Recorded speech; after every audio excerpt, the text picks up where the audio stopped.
She was the first female Prime Minister of Denmark, and now Helle Thorning-Schmidt is campaigning for children's rights around the world. I'm Tanya Breyer, and welcome to a special CNBC conversation from Davos 2019.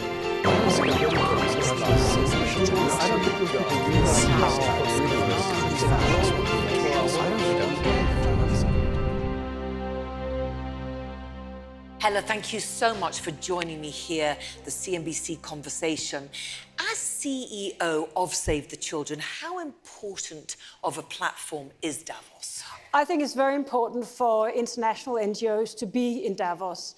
And I think it shows the journey of the World Economic Forum over the last 50 years, that we've actually seen that it started out with only economic players being here, but now it's just been, Professor Schwab has just gathered more and more people. We see the art here, we see indigenous people, we see religious leaders, we see NGOs, and of course it's important for us to be here. It's important for Save the Children to be here, to talk about our message and how the globalization can benefit the most marginalized and deprived people on the planet, which are often children. And right now, as we speak, it is children who live in a war or a conflict zone. Look, Helle, it feels like we're living in a chaotic world. You yourself have been on the ground in Jordan recently at the Zaatari refugee camp. You've been with the Rohingya refugees. You've been in Yemen. You've seen firsthand how these conflict zones are affecting children, as you say, and the people there. What would you want governments to do more to help? I think that's part of our message here, because one of the discussions that we have a lot in the World Economic Forum, and I was part of that, I was co-chairing 3 years ago when the Sustainable Development Goals were just new and fresh and everyone wanted to discuss them.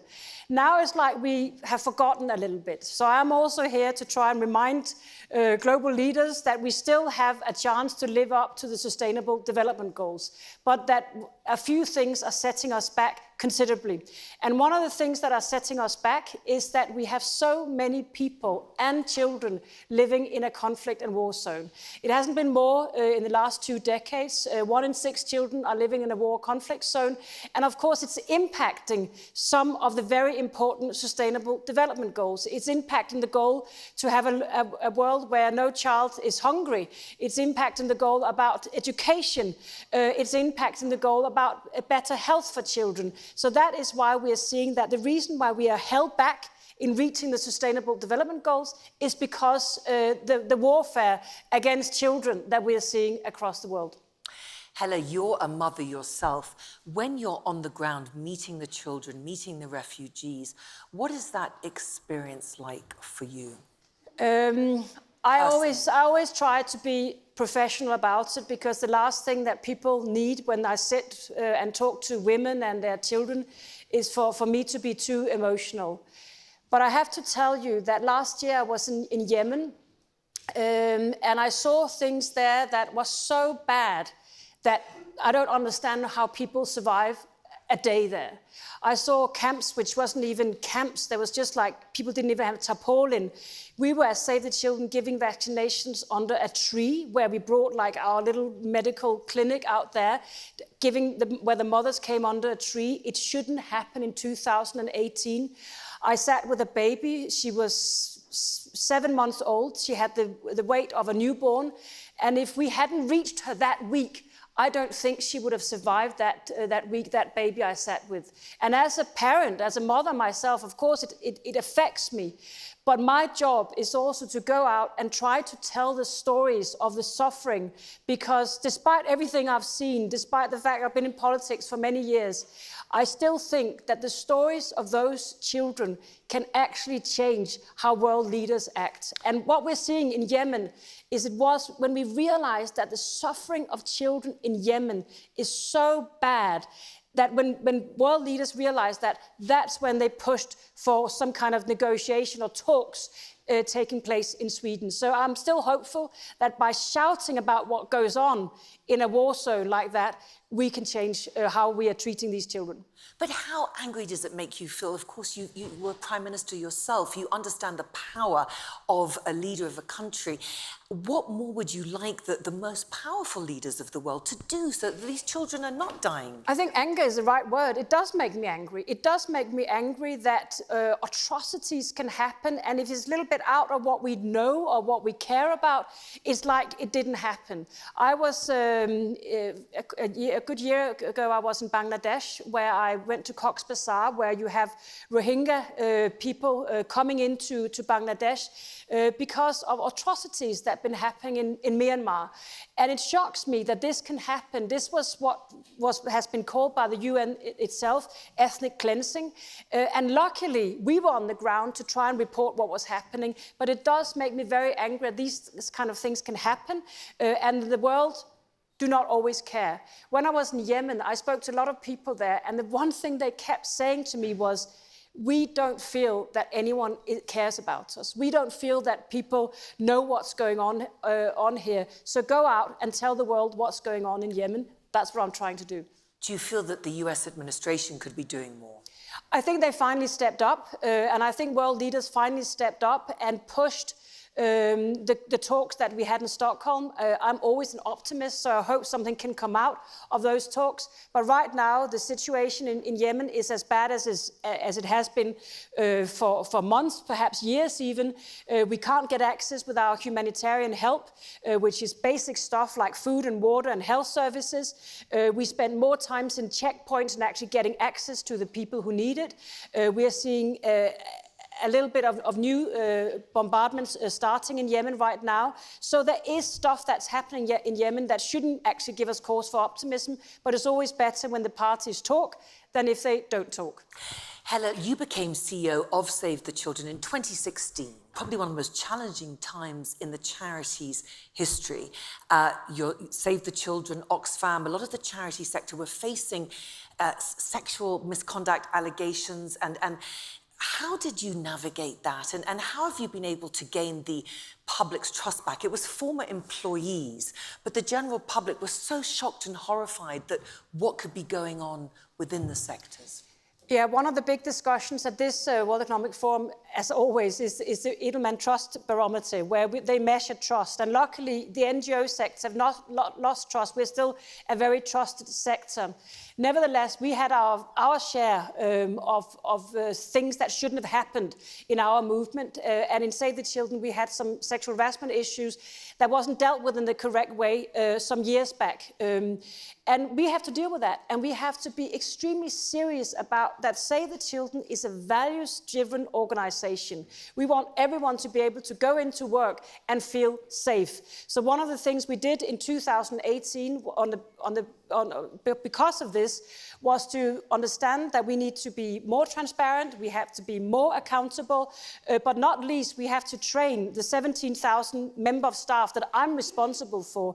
They have now been trained in how to understand what sexual harassment is, how to spot it, how to report it, and I hope that we will see numbers going up in the coming months and years, because we need to find out, there's a lot of dark figures there, and what I want is these things to be reported, for us to deal with it, talk about it, transition people away from Save the Children if they don't belong with us and don't abide by our values. So this is what we're going to do, and we need to be much more forceful than we have been until now. Helle, you've actually just announced that you are stepping down as CEO of Save the Children in the coming months. Was that a difficult decision for you? It's an extremely difficult decision because I love Save the Children, and I want children's voices to be heard. I think it's so easy for the world to forget the suffering of children, to not understand that when something bad happens in the world, when rules are changing, when people don't care about the wars and conflict, when we don't care enough about climate change, the people who suffer most are the most vulnerable, the people without a voice, and that is children. So I want to speak up for children, and I've been extremely honored to be able to do so the last 3 years. But I want a more free role. I'm stepping onto some board boards, but I'll still be engaged in what I really believe in, and that is to empower children and women and fight for democracy. Of course, you were the first female Prime Minister of Denmark. Will there be a return to politics? Your name is in the mix to take over from Donald Tusk. I don't want to return to politics. I was 20 years in politics. I was member of the European Parliament. I was leader of my party for more than 10 years. I was Prime Minister. I've been there and done that. So I want to have a more free role, maybe have a little bit more free time as well, not sit on a plane quite as much. So I'm looking forward to starting that new role. I'll still be coming to Davos and still be engaged in some of the issues that I care most about, which is empowerment of women, rights for children, and of course, democracy.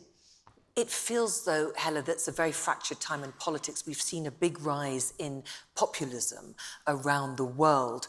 Where do you see this going? And should we be listening to the people more? Yeah, of course we should. I think we should try and understand, and I think we're actually trying to do that in this World Economic Forum, where globalization is taking us. And I was so happy this morning to hear Professor Schwab say very, very clearly that he and us gathered here, we've never believed in a globalization that was left alone. We always believe, and I always believed, in a globalization that was regulated, where we had a multilateral system of governance. And I think we are in a phase now, particularly where some of the people who were part of keeping our globalization in a good place are withdrawing from that. I'm thinking here, of course, of the US, who are not even here at this World Economic Forum. That's where other actors have to step in. I'm very happy that the business community is stepping in and want to take their role in shaping globalization in a way so it benefits more people. I think the version of globalization that we've had until now is now showing that it's not benefiting enough people, and we have to create the right framework around our globalization so more people get agency, so more people are benefiting from globalization, and that they are shareholders in globalization. Helle, finally, I have to ask you this because, of course, you're married to Stephen Kinnock, Labour MP. It looks like, at the moment, with Brexit, that the UK will come out with a no deal. What do you think they will? We could talk about this for a very long time. I actually am married to an MP who is very engaged in these Brexit talks and negotiations in the Parliament. But even I don't understand what's going on. Will it be a no deal? To the end game here, I am extremely worried about no deal. Again, I think there's a lot of big talk about no deal. But again, we have to remember that the people who will suffer if there are no rules, if we don't take care of how we trade with each other, if we don't take care about what's happening in the labour market, the people who will suffer most are the people who had nothing to do with that decision and who are the most vulnerable in our society. So I would warn very strongly against the no-deal situation. I've been in European politics enough to know that that would mean that would be real suffering for a lot of people. You have Eurosceptics in Denmark. Could we see a Dexit? No, I think one of the most important to remember about the European discussion right now is that since 2016, I think it can be dated quite clearly back to June 2016, the support for the European Union has gone up in all the European member states, particularly in my own country, which is Denmark. I think we are seeing an all-time high of support of the European Union. That doesn't mean that people think that the European Union is perfect or that everything is great, but I think it is interesting to see that I don't think we've had higher figures the last 34 years in support of the European Union, and I think a lot of people are looking at what's happening with Brexit and thinking, no, that's not how we want to go. Helle, I can't believe you're not returning to politics after that. Helle Thorning-Schmidt, thank you so much for joining us. That's all for this episode. For more CNBC conversations, subscribe to our YouTube channel, CNBC International TV. Thank you for watching.